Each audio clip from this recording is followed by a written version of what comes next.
삶은 홀로 시작하지 않습니다. 앞선 삶을 살았던 그 삶을 보고 배우는 게 사람이거든요. 사람이 내 앞에 누군가가 없으면 어떻게 살아야 될지 참 그 감을 못 잡는 경우가 참 생겨요. 그러다 보니 이제 부모가 없는 청소년들이 이제 그 나쁜 길로 빠지거나 이제 바르게 보여줄 수 있는 삶을 제대로 보지 못하다 보니 그런 경우가 참 많다는 것입니다. 모든 삶은 앞에서 누가 걸어갔느냐에 따라서 그 삶을 뒤따라가는 사람의 삶이 어느 정도 결정이 된다 말할 수 있습니다. 언어를 배우는 것 같은 그런 것인가 싶어요. 부모가 참 말을 많이 하고 아이들에게 말도 많이 시키고 하게 하면 말을 정말 잘 빨리 하고 많이 배우는 그런 게 있다고 한다면, 말을 안 하는 부모가 있으면 아이들도 말이 좀 늦어질 수 있는, 그리고 그 표현의 풍부성도 그 부모의 표현에 따라서 풍부하느냐 아니면 아주 없느냐, 뭐 이렇게 결정이 되는 것 같아요. 그래서 말뿐만 아니라 사랑도 배우는 것이다 라는 생각이 들어요. 사랑받는 부모를 통해서 사랑받고 사랑해 주는 것이 무엇인지를 배울 수 있으니까 말이죠. 아까 저기서도 말했지만 우리 세대는 그 엄마나 아빠 입에서 사랑한다는 말은 뭐 거의 못 들어봤어요. 뭐 아빠의 뒷모습이 어쩌고 저쩌고 이해할 수 없는 말만 들어봤지 그게 뭔지 어린 나이에는 막 그러잖아요. 어린 나이에는 몰라요. 어른들은 그게 뭔지 알고 경험을 알아서 알지만 그게 아빠의 사랑의 표현이다, 뭐 엄마의 사랑의 표현이다 라고 말을 하지만 어린 나이에게는 그게 전혀 뭔지 모른다는 것이죠. 그렇게 사랑이라고 하는 단어를 잘 못 들어본 세대에서 살아오다 보니 우리 입에서도 나오는 게 뭐 우리 아이들 여기 영상에도 봤지만 오글오글거린다라는 표현이 맞는 것처럼 그렇게 잘 나오지 않는 게 이 사랑이라는 단어가 아닌가 싶습니다. 그래서 그렇게 배워왔던 것처럼 이젠 우리가 그 배움을 여기서 단절을 시키고 이제 사랑이라고 하는 배움을 아이들에게 넘겨줄 수 있어야 한다는 거예요. 나 그렇게 해왔어. 난 못 받고 안 받고. 그런 사람은 그렇게 사시면 되고요. 나는 바꾸겠다. 나는 바꿔서 내가 못 받았던 사랑, 이 사랑을 그대로 아이들에게 넘겨주는 것이 아니라 내가 이제는 이 사랑을 듬뿍 누군가에게서 받아서 이제 그 사랑을 넘겨주는 내가 엄마요 아빠가 되겠다라는 그런 각오가 우리에게는 참 필요하다라는 생각이 듭니다. 말하다 보니까 뭘 하나를 빼먹었어요. 성경을 안 읽었어요. 영상을 보다가 놓쳐버렸습니다. 같이 한번 볼까요? 신명기 6장 5절에서 9절까지 말씀입니다.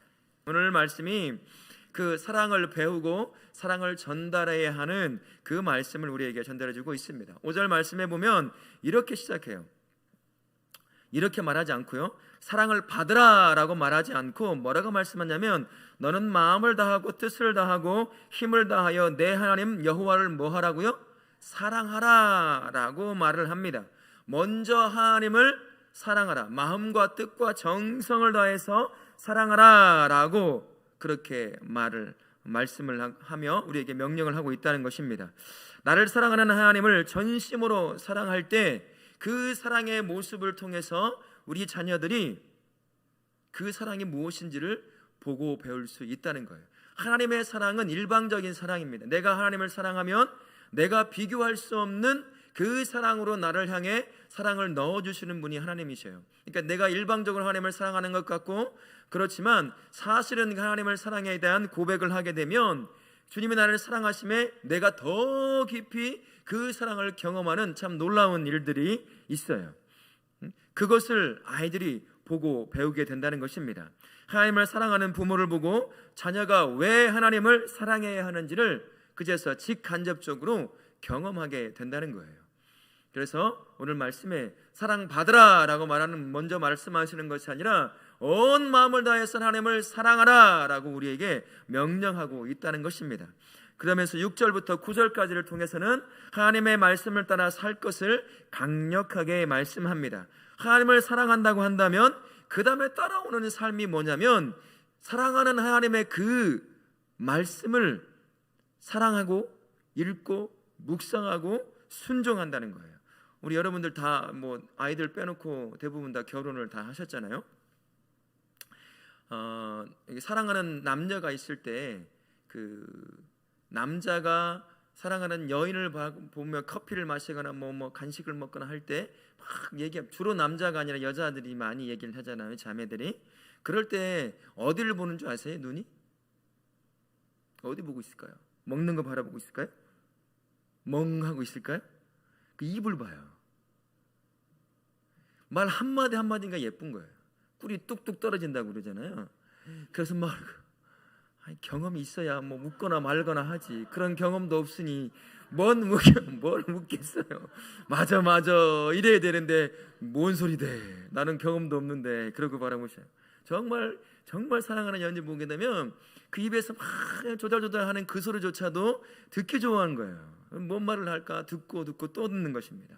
사랑하는 여인을 바라볼 때 그렇게 하는 것처럼 내가 정말 하나님을 그렇게 사랑한다고 한다면 하나님께서 나에게 말씀하시는 그 말씀에 귀담아 듣는다는 거예요. 한마디도 놓치고 싶어 않는다는 것입니다. 그래서 그 말씀을 듣고 그 말씀에 순종이 되는 거예요. 마치 여인이 말할 때 남자의 눈이 그 여인의 입에 딱 고정이 되어서 한마디도 놓치고 싶어 하지 않는 것과 그와 마찬가지랍니다. 하나님을 사랑한다면 그 말씀이 나를 향해 뭐라고 말씀하시는지, 내가 어떻게 사는 것을 하나님이 기뻐하시는지, 어떻게 사는 것이 내가 행복해 하시는지를 그 말씀을 통해서 알려고 애를 쓴다는 것이에요. 그래서 말씀을 읽고 깨닫게 하는 것입니다. 그래서 그 말씀에 순종하며 나아가는 것이지요. 그래서 아이에게 하나님을 사랑하는 법을 먼저 가르치는 것이 우선이어야 된다는 거예요. 말씀을 막 해, 저도 막 큐티하게 하고 막 읽게 하지만 참 힘들어해요. 근데 하나님을 사랑한다고 한다면 자연스럽게 그 말씀에 가까이 가게 되고 설교를 자연스럽게 듣게 된다는 것입니다. 이런 의미에서 믿음을 가진 부모로서 가장 중요한 삶의 목표가 있다고 한다면 가장 먼저 예수님을 전달해 주는 거예요. 전해주는 것입니다. 이것은요 선택의 문제가 아니에요. 예수를 믿는다고 한다면 이것은 예수님을 전해주는 것이 선택의 문제가 아니라 필수적인 문제라는 것이에요. 이거 우리가 하나님 앞에 분명히 서게 될 거예요. 자녀를 키우는 부모 입장으로서 우리가 하나님 앞에 반드시 서게 될 텐데 내가 너에게 맡겨준 자녀를 어떻게 키웠느냐라고 물어볼 때 우리는 할 말이 있어야 된다는 거예요. 아이들에게 예수를 전달해 주는 것이 부모에게 있어서 삶의 목표요 필수적인 목표다라는 것을 꼭 기억하실 수 있기를 바랍니다. 이 목표를 위해서 부모가 책임을 다해야 될 텐데 그것이 무엇이냐면 예수님을 전달해 줄 때 내가 알고 있는 복음에 관해서 이 아이가 이해할 수 있도록 계속 전달해 줘야 돼요. 이건 무슨 말이냐면 신앙을 갖고 믿음을 갖고 살아가되 알고 믿고 해야 한다는 거예요. 지식이 있어야 한다는 겁니다. 그냥 믿어. 안 돼요. 이제는 그런 시대가 안 됐어요. 이제는 알려줘야 돼요. 내가 알고 있는 신앙적인 지식을 가지고 예수님을 전달해 줄 수 있는 그 필요가 있다는 거예요. 그냥 믿어. 덮어놓고 믿어. 나도 몰라. 이러면 절대 안 된다는 거예요. 그러면 맹목적인 신앙밖에 안 돼서 이성을 가지고 있는 판단을 하고 결단을 내려야 할 아이들에게는 안 좋다는 것입니다. 제대로 예수가 전달이 안 된다는 거예요. 그러니까 복음을 이해하게 도우려고 한다면 내가 복음에 대한 성경에 대한 기본적인 지식부터 해서 그것이 어떻게 나에게 구원을 주시고 그 기쁨을 어떻게 누리게 하시는지에 대해서 알고 있어야 한다는 것입니다. 그리고 전달해 줬으면 그 다음엔 우리가 할 일이 아니에요. 이제는 내가 제대로 전달했으면 내가 할 수 있는 게 한계가 있어요. 그 마음을 감동시키는 것, 그 아이의 마음을 감동시키는 것은 내가 할 수 있는 게 아니라 성령께서 그 일을 하게 하는 거예요. 내가 알고 있는 복음을 잘 전달해 줘서 예수님이 누군지, 구원받는 게 무엇인지, 어떻게 사는 것인지를 잘 전달했다고 한다면 그 지식이 아이의 마음에 들어가서 그 아이를 감동시키는 것은 성령 하나님이 하실 일이라는 것입니다. 그러니 기도와 함께 그 일을 해야 한다라는 것입니다. 이 중요한 책임은요 부모가 하나님의 무조건적인 사랑을 경험하는 데서부터 시작이 돼요. 내가 하나님을 사랑하는 그 경험이 있어야 한다는 거예요. 내가 하나님에 대한 사랑에 대한 경험이 없으면 어떻게 전달하겠어요? 지식으로 전달하는 것도 한계가 있잖아요. 그래서 내가 먼저 하나님의 사랑에 깊이 빠져야 돼요. 그 사랑의 깊이는 무엇으로 시작하냐면 우리가 말씀을 읽었던 것처럼 하나님에 대한 사랑의 고백부터 시작이 되는 거예요. 그 내 하나님의 사랑은 고백이 되면 내가 고백하는 것 같지만 그 고백이 완전히 바뀌어서 나를 사랑하신다고 하시는 하나님의 고백으로 내 삶에 와닿게 된다는 것입니다. 내 심령 안으로 깊이 채워지게 되는 거예요. 그래서 하나님이 부모로 하여금 하나님의 사랑을 먼저 경험하게 하고 그 사랑 가운데 자녀에게 하나님을 전달할 수 있게 한다는 것입니다. 그래서 오늘 제목처럼 하나님의 사랑을 경험한 만큼 자녀에게 하나님을 전할 수 있는 거예요. 내가 종교인으로서만 신앙생활을 한다 하면 그 수준의 하나님만 전할 수밖에 없는 거예요. 근데 그 깊이가, 사랑의 깊이가 깊어지면 깊어질수록 그 사랑을 아이에게 말로 어떻게 표현을 못하겠지만 우리 엄마가, 우리 아빠가 하나님을 얼마나 사랑하는지 그것을 그 아이도 말로 다 표현 못하지만 그것을 느끼게 된다는 것입니다. 그러니 내가 먼저 하나님의 사랑에 깊이 젖어야 돼요. 뭐 전라남도 말로 하면 장아찌 절인 것처럼 절여져야 된다, 이런 말을 하거든요. 그 절임을 다 아시죠? 김치 담가서 다 아시잖아요. 그렇게 하나님의 사랑에 막 내가 흠뻑 젖어 있어야 이 말과 이 행동과 이 모든 것을 통해서 하나님의 사랑이 아이들에게 직간접적으로 전해지는 거예요. 이 사랑에 젖어 있지 않으면 내 입에서 표시가 나게 돼 있거든요. 사람을 대하는 태도에서 표시가 금방 나게 되고 내가 만나는 삶의 문제 앞에서 그냥 표시 나요. 아, 우리 엄마 교회 안에 가서는 참 기도 많이 하고 열심히 있는 신앙인처럼 행동하지만 실제 삶에서는 전혀 보이지 않는다는 걸 금방 알아버려요. 하는 말, 하는 행동, 하는 결정, 사람을 대하는 태도, 문제 앞에 내가 어떤 모습으로 서는지 그 모든 것을 통해서 그냥 몸으로 습득해요. 그러니 내가 먼저 하나님의 사랑에 깊이 젖어야 돼요. 그렇게 되면 변화가 일어나기 시작하거든요. 언어가 변화가 돼요. 눈이 변화가 일어나기 시작합니다. 내 인생을 바라보는 관점이 바뀌어지기 시작을 해요. 세계관이 바뀌고 내 가치관이 바뀌어지기 시작한다는 거예요. 그것은 내가 가치관 바꿨어 말하고 해서 나오는 것이 아니라 무엇인가를 결정하고 선택할 때 자연스럽게 신앙인의 선택을 하게 되는 것입니다. 그러니 하나님의 사랑에 깊이 젖는 것이 부모가 먼저 해야 될 일이라는 거예요. 이게 피상적으로 믿고 마치 일반적인 종교인처럼 그렇게 내가 신에게 무언가 강구해서 내가 얻고 싶은 것을 얻으려고 하는 그 수준에 머물러 있으면 내 삶을 통해서 예수님을 전달하기가 참 어려워진다라는 사실을 꼭 기억하시고, 내가 먼저 하나님의 사랑에 깊이 젖어들기 위해서 하나님, 내 안에 하나님의 사랑으로 채워지길 원합니다. 내가 먼저 하나님이 나를 얼마나 사랑하시는지 정말 말로만이 아니라 내 영혼과 내 삶이 깊이 경험할 수 있기를 원해요. 저도 그것을 가지고 계속 기도하고 있습니다. 내가 기도하고 내가 경험한 그만큼 아이들을 사랑하고 교회를 사랑할 수 있기 때문이라는 사실 때문입니다. 그렇다면 이제 해야 할 일이 있다고 한다면 아이가 하나님과 친밀한 관계를 맺도록 이끌어가는 것이 이제 부모가 해야 될 일이에요. 가장 먼저 부모가 방금 전에 얘기했던 것처럼 부모가 하나님과의 관계를 삶의 중심으로 놓고 살아가야 돼요. 하나님과 사랑에 깊이 잠재워져 있다고 한다면 자연스럽게 이것이 이루어지게 되거든요. 그러나 그게 안 되면 내가 기도에도 힘써야 되고 내가 의지적으로 하나님께 내 삶을 맡기려고 해 그런 의지적인 노력도 필요하고 결단도 필요하다는 것입니다. 아이들은 부모가 보이는 믿음을 눈으로 보고 직접 경험하게 돼요. 이 말로 전달되는 지식은 두 번째 문제인 것 같아요. 내가 정말 하나님을 어떤 모습으로 바라보고 있느냐, 부모인 내가 어떤 태도를 가지고 신앙을 바라보고 그리고 말씀을 쫓아 살아가느냐, 그것들을 눈으로 보게 된다는 것입니다. 그래서 부모는 부모의 말과 우선순위, 일상에서 보여주는 행동에서 믿음을 아이들은 본다는 거예요.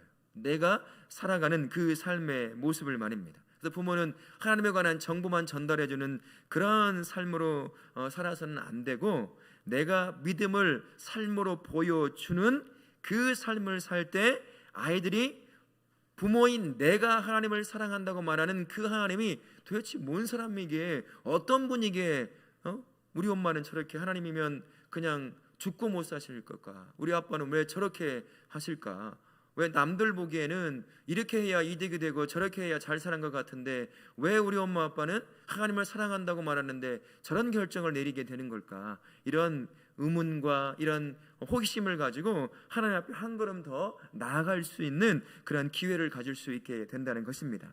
부모가 말로만 믿음을 가르치고 그리스도와 진정으로 동행하지 않는다면 자녀는 부모의 말과 행동이 다른 행동의 다른 모습에 실망하게 될 거예요. 그리고 결국은 말로는 부모니까 말은 못하겠지만 위선자다라는 그런 마음을 갖고 살게 될 거예요. 여러분 잘 아시는 것처럼 서울 사랑의교회 옥하는 목사님 큰 아들이 있어요. 지금 집사로 사역을 하고 있는데 처음에는 아빠를 위해서 예수님을 믿어줬대요. 믿지 않는 거죠. 아빠가 목사고 유명한 목사고 저명한 목사요, 존경받는 목사인데 자식이 밑에서 아빠의 얼굴에 똥칠을 할 수 없으니 믿어주는 삶을 산 거예요. 근데 믿지 않았다는 것입니다. 나중에 가서 이제 고백하게 된 거예요. 그게 이 고백으로 나오게 된 것이죠. 하도 바쁜 아빠랑 사진 한 번 찍을 거 없대요. 그래서 장례식 때 뭔가를 보여주고 싶어도 아빠랑 찍어본 사진이 없어가지고 내놓지도 못했다는 거예요. 이제 그런 모습에 이제 많이 실망을 하게 되는 것이죠. 그래서 이제 목하는 목사님도 소천하는 시간에 얼마 전 모든 후배 목사들에게 가정에 대해서 굉장히 많이 강조를 하셨어요.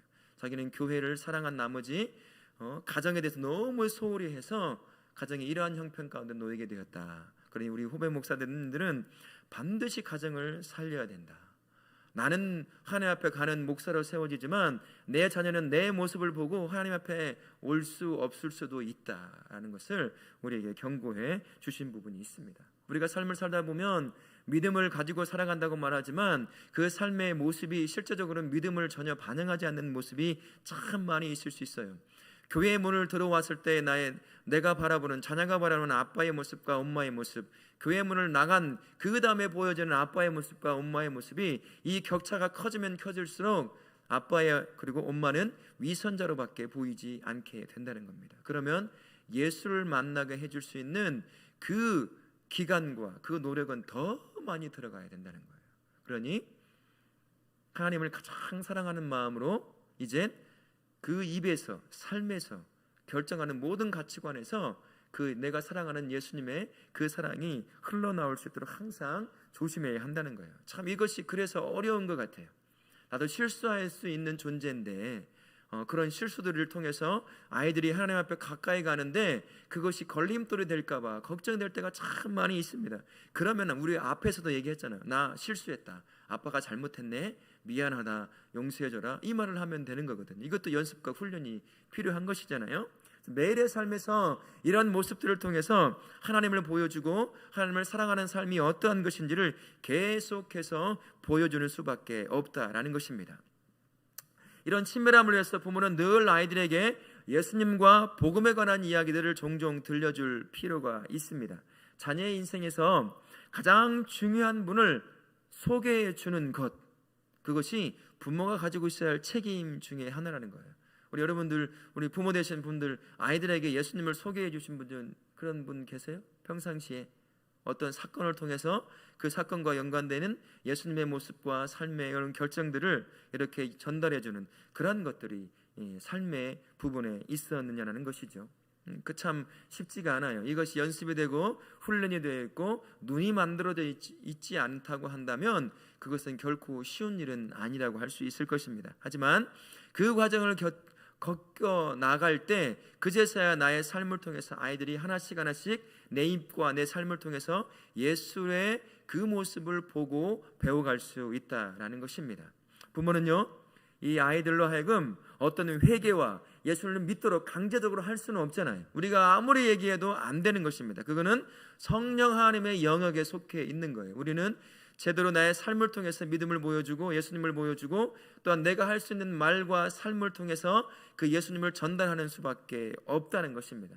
그 모습이 어떤 모습이냐면 제자가 된다는 것이 어떤 의미인지, 예수님을 따라 사는 것이 어떤 것인지를 삶을 통해서, 때로는 지식을 통해서 가르쳐주는 일밖에 할 수 없다는 거예요. 그 다음 일은 성령 하나님께서 하시면 된다는 것입니다. 근데 문제는 이것조차도 우리가 잘 안 하려고 한다는 거예요.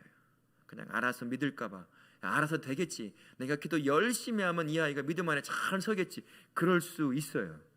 그걸 부정하는 것도 아니고 그것을 그런 일이 없다라고 말할 수도 없습니다.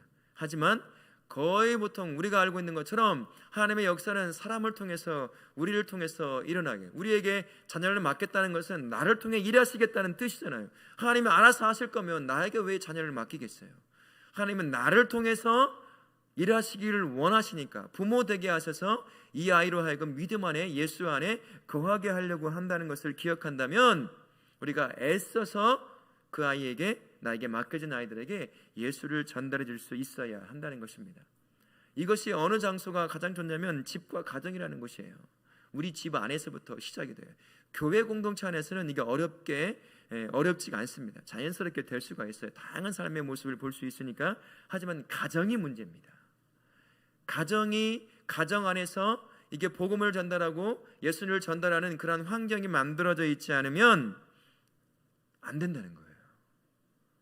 안 된다는 거예요. 쉽지가 않습니다. 이 가정 안에서, 교회 안에서 은혜 받고 간 아이들이 가정 안에 가서 큰 상처를 받는 일이 참 많아요. 믿음 안에 살려고 해도 집에 가면 믿음과 관련된 것들이 거의 없는 거예요. 말도 그렇고, 사람을 대하는 태도도 그렇고, 가치관도 그렇고, 교회 안에서는 은혜를 받고 있지만 집이라고 하는 곳을, 가정이라고 하는 곳을 가게 되면 그런 교회 안에서 받았던 영양분이 잘 가정까지 연결돼서 그 안에서 잘 자랄 수 있도록 이렇게 연결을 해줘야 될 텐데, 가정이나 세상이나 별반 다름없는 그런 모습을 가지고 있다고 한다면 아이가 이 안에서 말씀을 잘 듣고 갔어도 거기서 뭘 할 수 있겠냐는 것이죠. 그러니까 가정이 정말 중요하다는 거예요. 그래서 가정에서 해야 될 몇 가지들을 여러분들과 함께 나누기를 원해요. 우리가 할 수 있는 것, 또 이거는 한 번에 해봐야 되겠다라고 결단할 수 있는 여러 가지 것들이 있는데 제가 한번 말씀해 드려볼게요. 첫 번째는 자녀와 함께 기도하는 것입니다. 자녀와 함께 기도하는 거예요. 아니면 그게 자녀와 함께 기도하는 자리가 가장 편한 자리가 뭐가 있을까요? 식사기도 자리예요. 따로 기도하거나 또는 자기 전에 기도해 주거나 이런 것들은 우리에게 익숙하지 않기 때문에 잘 안 되더라도 이 식사 기도의 자리에서만은 반드시 기도하게 하는 것이죠. 저는 저희 아들 이제 주일날 절을 시작으로 그다음 아내, 그 첫째, 둘째, 셋째 그 하루 식사 기도는 얘가 무조건 해야 돼요. 돌아가게 돼요. 물론 순서가 바뀌기도 하지만 그렇게 기도하게 합니다. 뭐 그게 얼마나 큰 효과가 있을지는 저는 잘 모르겠어요. 하지만 기도할 수 있는 기회를 자꾸 열어주려고 한다는 것이죠. 그래서 자녀와 함께 기도할 수 있는 자리를 만들어라. 복잡하고 어렵게 할 필요 없어요. 대단한 걸 하려고 하는 것이 아니라 그러한 사소한 것 가운데 함께 기도의 입술을 맞춰 본다는 것입니다. 두 번째는요, 자녀와 함께 성경을 읽는 것이에요. 이게 가장 좋은 방법은 가정 예배를 드리면 가장 좋아요. 우리가 가지고 있는 큐티책 있잖아요. 그걸 가지고 같이 하는 거예요. 그럼 가장 좋지만 환경이 허락되지 않는 경우가 있습니다. 그러면 아이들이 좋아하는 청소년, 청년도 같이 좋아할 수 있는 성경들이 참 많이 있습니다. 초등학교 다니는 아이들이라고 한다면 액션 바이블 이런 게 있어요. 그림으로 되어 있는 바이블도 있고 이야기식 성경이라는 것도 있고, 그다음에 구속사적 관점에서 성경을 창세기부터 요한계시록까지 이야기 형식으로 아이들이 읽기 편하게 잘 해놓은 게 있어요. 번역된 것도 잘 있습니다. 그런 것들을 찾아서 아이들과 함께 읽든지 아이들로 하여금 읽도록 권장해 주든지 꼭 그렇게 해야 한다는 거예요. 우리가 갖고 있는 이 성경은 아이들이 읽기에는 굉장히 어려워요. 저도 읽다 보면 단어가 틀리거나 알지도 못하는 단어도 가끔씩 나와요. 이게 한자로 된 문장들 이런 것을 읽는다는 게 초등학생의 아이들에게는 조금 거북함이 있을 수 있어요. 이렇게 어려운 거야? 라고 하는 그런 것이 있을 수 있으니까 여러 가지 성경, 재밌는 성경, 쉽게 접근할 수 있는 성경을 함께 읽거나 읽게 해주면 좋겠다라는 생각이 들고요. 또 한 가지로는 하나님과 그분의 사랑에 관한 상상력을 자극하는 책과 이야기들을 읽고 나누라라는 것입니다. 여러분들에게 추천하는 것은 이건 누구나 다 읽을 수 있는 영어로도 만들어진 것이에요. C.S. 루이스라고 하는 영국의 캠브리지 대학의 이전에 교수였는데 그 사람이 쓴 책이 나니아 연대기라는 책이 있어요. 한 번쯤 들어보셨을 거고 영화를 본 분들도 계실 거예요. 그 책을 한 번씩 읽을 수 있도록 해주시고, 그 다음에 J.R.R. 톨킨이 썼던 반지의 제왕 같은 것들도 한 번씩 읽어주는 것도 좋고, 지금은 여러 목사님들이 이런 판타지 소설과 같은 그러한 소설을 신앙적인 관점으로 아이들이 신앙에 관해서 관심을 가질 수 있도록 쓴 책도 기독교 서점에 가면 많이 있어요. 그것들을 사서 아이들로 읽게 한다든지 해서 그게 무엇인지, 뭐 나니 연대 같은 경우는 거기에 예수님이 사자로 등장을 하게 돼요. 사자로. 그래서 뭐 다윗을 사자로 표현하기도 하잖아요. 그런 것들을 읽으면서 그 사자가 어떤 분인 누구를 상징하는 모습인지를 그렇게 한 번씩 이야기해주면 신앙에 더 가까이 갈 수 있는 자극을 줄 수 있다라는 것입니다. 그 다음에 네 번째 한 가지 더는 아이들을 자주 교회에 데려가라는 거예요. 교회에 올 수 있도록 계속 학원이니 뭐니 거기에 매여서 일주일에 한 번 나오기도 어려운 그런 환경을 만들지 말라는 것입니다.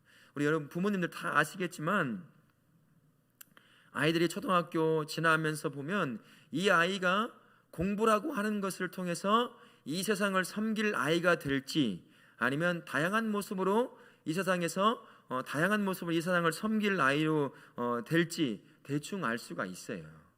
그죠? 나는 지금도 우리 아이는 무조건 공부시켜야 된다, 뭐 그런 분 계셔요? 표시가 나요. 벌써 유치원에 들어가자마자 공부로 이 아이는 가야 될 나이가 표시가 납니다.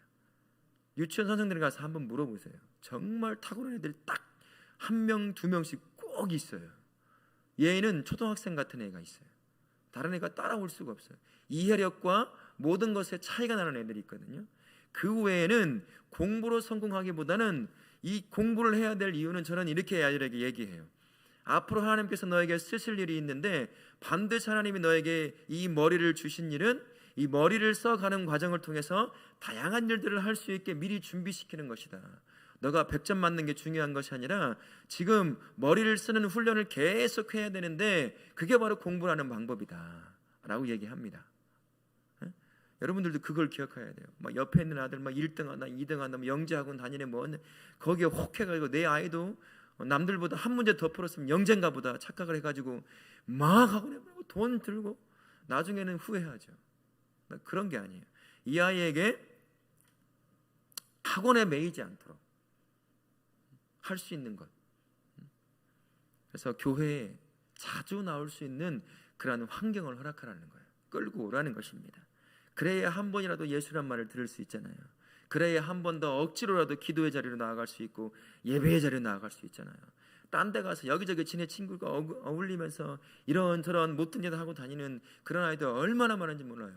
이때에 2명, 3명 정도 모이게 되면 어깨가 펴지거든요. 저도 그런 경험 다 있어요. 그러면 마치 세상을 다 얻은 것처럼 혼자 다니면 이렇게 꾸고 다니는 애가 친구들 4명만 모이면 어깨가 펴져요. 그래서 그러다 보면 안아야 될 질도 할 때가 있다는 거예요. 그런 아이들을 교회로 계속 올 수 있도록 해줘야 된다는 것이죠. 그렇다면 교회 공동체도 이 아이들이 언제든 교회 와서 지낼 수 있는 그러한 물리적 환경과 그러한 영적인 환경, 그러한 포근한 환경을 계속 만들어내야 된다는 거예요. 애들은 가라, 애들은 가라, 뭐 그런 말을 해서는 안 된다는 겁니다. 예배의 자리에도 아이들이 예배를 나올 수 있도록 찬양부터 해서 예배 순서 뭐든지 간에 아이들이 쉽게 적응할 수 있는 길을 계속 만들어가야 된다는 것입니다. 그래야 그 다음 세대인 우리 아이들이 우리의 믿음을 물려받을 수 있게 된다는 것입니다. 꼭 그렇게 해주시면 좋겠고요. 5번째는 믿음의 영웅들을 가족의 저녁 식사에 초대하라는 것입니다. 작년에 상반기쯤 아마 다니엘 기도 때 어떤 한 청년 사업가가 나와서 자기 아버지 부모님이 선교사를 자기 교회에 오게 되면 선교사를 초청해서 그거를 2박 3일이든 3박 4일이든 머물게 하면서 식사 대접하고 함께 나눈다는 이야기를 아마 들어보시고 기억나신 분이 계실 거예요. 그 청년이 그 선교사와 함께 식사 자리에서 만났던 그 경험들이 그로 하여금 학원을 거대하게 운영하면서 그가 그 벌어들인 돈으로 어떻게 써야 할지의 가치관을 만들어냈어요. 그 아버지의 모습을 통해, 어머니의 모습을 통해서요. 그래서 우리 교회에 선교사가 초청되어 온다고 한다면 한 번쯤 한 끼씩 자기 집에 초청해서 함께 식사를 하면서 그 선교지에서 일어나는 놀라운 하나님의 역사들을 잠깐 이야기하는 거예요. 그럼 아이들이 그 세계 그 이야기를 듣게 되는 것이죠. 우리는 좀 그게 좀 힘드니까 어떤 방법이 있을까 생각해 보니까 유튜브라고 하는 참 좋은 장치가 있어요. 거기 보면 3분짜리 6분짜리 10분짜리 이렇게 요약해서 선교사님들의 어떤 신앙의 간증이라든지 그리고 선교지에서 일어났던 많은 일들에 관해서 그런 것들을 고백하는 것들이 있어요. 그러면 그걸 같이 한번 보는 거예요. TV 보는 대신에 그걸 같이 한번 보면서 이 상황 가운데서 어떤 일이 있었는지를 한번 나눠보는 것, 그것도 굉장히 좋다라고 생각이 듭니다. 그리고 제가 적극 추천하는 마지막 6번째는 아이들을 선교 여행에 보내라라는 것입니다. 저희는 이제 저희 아이들 2번을 데리고 갔어요. 이전 교회에서 필리핀 단기 선교를 갈 때 2번을 끌고 갔는데, 첫 번째는 이제 쌍둥이 2아이가 너무 어려서 못 데리고 갔고, 이제 큰 아이만 데리고 갔습니다. 그리고 일을 사역을 하나씩 맡겼어요. 처음에 큰 아이 데리고 갈 때는 필리핀에 있는 아이들에게 페이스 페인팅을 해줘라, 네가 그래서 연습해가라 해가지고 연습해서 했어요. 그랬더니 그 더운데 땀을 막 찔찔 흘리면서 막 그냥 손에 그려주고 얼굴에 그리고 그걸 그리고 있는 거예요. 저도 놀고 싶을 텐데 그러고 있더라고요. 2번째는 이제 다 데리고 갔습니다. 아이들을 많이 데리고 갔어요. 이건 좋은 기회다. 그래서 데리고 가서 막 가기 전부터 찬양 연습을 시키고 율동을 시킵니다. 가는 곳마다 이제 선교사님이 이게 아이들이 막 동양인 아이들이 막 춤추고 막 하고 있으니까 이 필리핀 사람들이 길을 가다가도 차를 멈추고 그것을 보면서 박수 쳐주고 잘한다고 칭찬해주고 막 같이 박수 쳐주고 막 뛰고 막 따라서 막 율동도 하는 거예요. 아이들이 그 신나가지고 비가 막 내리는데도 막 그냥 율동을 하고, 엄마 아빠들은 숨어가지고 저기 비 안 맞겠다고 우산 쓰고 있고 도망가고 있는데 그 아이들은 막 하는 거예요. 영상도 있고 다 있어요. 이게 실질적인 경험이거든요. 그 안에 엄마 아빠가 의사인 부모도 있었어요. 그 아이를 다 데리고 가는 거예요. 왜 아빠는 여름마다 휴가가 있으면 우리랑 같이 노는 시간보다 왜 이 아까운 시간을 그 필리핀에 가서 시간을 허비하실까? 이 아이들이 와서 보는 거예요. 그 땀 칠칠 흘리면서 그 막 오전 3시간, 오후 4시간, 5시간 막 그 앉아가지고 계속 진료하고 약 조제하고 막 그 일을 계속 하는 거예요. 그것을 그 아이들이 보고 있는 거야. 우리 엄마, 우리 아빠가 뭐 하고 있는지를요. 이렇게 섬기는 거구나. 의사면 전문직이잖아요. 누구나 존경하는 거잖아요. 그럼 다 가서 멋진 곳에 가서 해외여행도 다니고 막 그럴 텐데 그걸 다 뒤로 미루고 이 와서 이 어렵고 힘든 상황들 놓여 있는 사람들에게 이렇게 섬기는 모습을 보여주는 거예요. 그 안에서 아이들이 예수를 사랑한다는 게 뭔지, 예수를 믿는다는 게 뭔지, 내가 신앙생활을 해야 되는 게 뭔지를 그렇게 배워가는 거예요. 그래서 우리 교회도 시간과 여건이 허락된다면 우리 아들이 그렇게 준비해서 그렇게 보내면 되겠어요. 가되 잘 사는 나라, 그런 나라 가면 안 돼요. 그런 나라 가는 것이 아니라 조금 가난하고 힘든 나라들 가서 섬기는 게 뭔지를 직접 볼 수 있는 그런 나라로 보내면 참 좋겠습니다. 그러면서 이제 우리나라도 다문화권이 되어 가고 있거든요. 이제 우리 아이들이 이제 대학생 되고 청년이 되면 이제 얼굴이 필리핀 아이 같은데 우리말을 잘하는 그런 2세들, 그런 아이들과 이제 어울려 자라가게 되게 됩니다. 그렇다고 한다면 다양한 문화권에 있는 아이들과 함께 어울릴 수 있는 그러한 것, 그리고 신앙적 관점으로 그것을 어떻게 바라봐야 될지 그런 것들을 경험하고 얻을 수 있는 그런 좋은 기회가 될 수도 있다는 거예요. 다양한 방법으로 아이들이 내 삶을 통해 나를 행복하게 만드시는 예수님을 우리 아이들도 만날 수 있도록 계속 연결을 시켜줘야 돼요. 내가 할 수 있는 모든 방법, 악한 방법이 아니라고 한다면 내가 할 수 있는 모든 방법을 그렇게 통해서 아이들에게 연결시켜 줄 수 있어야 하는 것입니다. 그를 위해서 부모가 가장 먼저 예수님의 사랑에 깊이 젖어들어야 돼요. 그래야 그 일을 할 수 있습니다. 아니면 포기해요. 못해요.